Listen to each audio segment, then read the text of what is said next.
land holding which a family can retain is 5.0586 hectare. Is it applicable for solar plants also? Ceiling laws individual farmers के लिए applicable होती है. तो रश्मि का ये क्वेश्चन है कि लेट अस अज्यूम हम सोलर पावर प्लांट अगर लगा रहे हैं. अब सोलर पावर प्लांट 5.0586 हेक्टेयर, भाई अगर आप उसको कैलकुलेट करें, 1 hectare is equal to 2.47 acres. अब उसके हिसाब से आप कैलकुलेट कर लें. अब 2 हेक्टेयर में अप्रोक्सीमेटली 1 मेगावाट का प्लांट लगेगा. ठीक है. अगर सीलिंग की बात करें और 5.0586 हेक्टेयर आपने खरीद भी ली सोलर कंपनी ने, तो आप कितना 2 मेगावाट का 3 मेगावाट का प्लांट लगाओगे. If a company, solar company ही सेज कि नहीं भाई, I want to set up 100 megawatt solar plant, 50 megawatt solar plant. So development of the state and development state of the nation will be stunted if such small solar plants are only made. Large solar plants are also required. अब in this case, जब ceiling आपकी 5.05 hectares है, what is the law with respect to acquisition of larger chunks of land, 100 acres, 200 acres by the solar plant? Is ceiling law applicable? Answer is ceiling law is applicable. Applicable in a different sense. और उसका sense ये है कि अगर कोई company या solar company ज्यादा land लेना चाहती है 5.0586 हेक्टेयर से, then it has to have prior approval for whatever exceeding ceiling limit की लैंड खरीद रही है वो.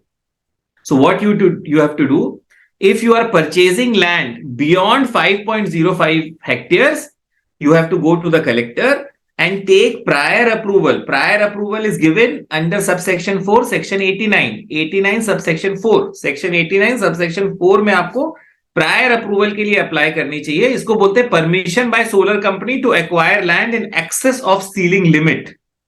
All right. Once that permission is given, thereafter आप उतनी लैंड ले सकते हैं आराम से. अब ये एक कंटिन्यूइंग क्वेश्चन या फॉलो अप क्वेश्चन ये हो सकता है कि सर परमिशन कहां से लेनी है. परमिशन ग्रेडेड वे में लेनी है. ग्रेडेड वे में इस तरह से लेनी है कि अगर उसको आप अप्रोक्सीमेटली समझ लीजिए, अगर 20.23 हेक्टेयर से कम लैंड ले रहे हैं आप, अबव 5.05 हेक्टेयर, 5.05 हेक्टेयर के लिए नो परमिशन, कहानी खत्म. लेकिन 5.05 हेक्टेयर से लेकर के up to 20.23 hectares, you can in simple word you can say कि 50 एकड़ तक अगर आपने लैंड लेनी है, collector is the person who will give permission. लेकिन अगर आपकी 50 एकड़ से ज्यादा लैंड है और 100 एकड़ से कम लैंड है, then the commissioner is appropriate person who will give approval. So अगर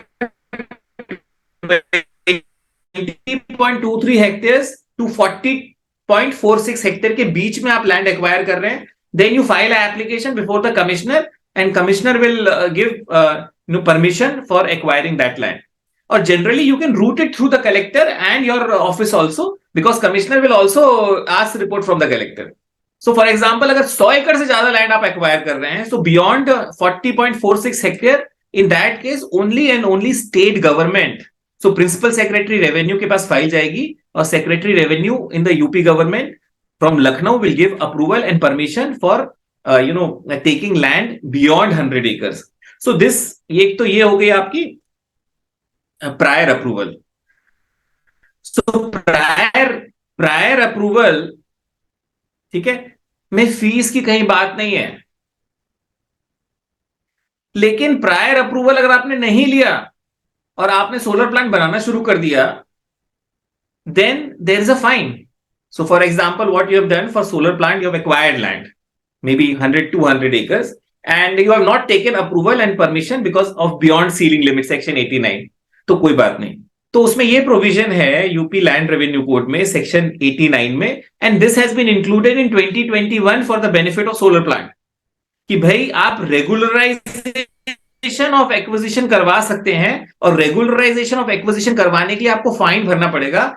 जो भी सर्कल रेट है उसका 10% of amount has to be paid as fine. Once you pay it as a fine, you can again file for regularization of exceeding the ceiling limit. So it is always better to get prior approval, क्योंकि वहां पे आपको fine नहीं लगेगा, it will be cost effective for you. But for any reason if you have not taken prior approval, no worries. आप जिस competent authority के पास पावर था प्रायर अप्रूवल देने का, उसी कॉम्पिटेंट अथॉरिटी के पास पावर है रेगुलराइजेशन ऑफ एक्विजिशन करने का. तो 3 लेवल मैंने बताया, कलेक्टर 50 एकड़ तक. अच्छा, 5.05 हेक्टेयर तक तो कोई परमिशन नहीं चाहिए. 50 एकड़ तक आपको कलेक्टर की परमिशन चाहिए, 100 एकड़ तक आपको कमिश्नर की परमिशन चाहिए, उसके बियॉन्ड आपको स्टेट गवर्नमेंट की परमिशन चाहिए. सिमिलरली रेगुलराइजेशन भी वही अथॉरिटी करेगी, बस आपको 10% ऑफ द सर्कल रेट आपको फाइन भरना पड़ेगा, दैट इज इट.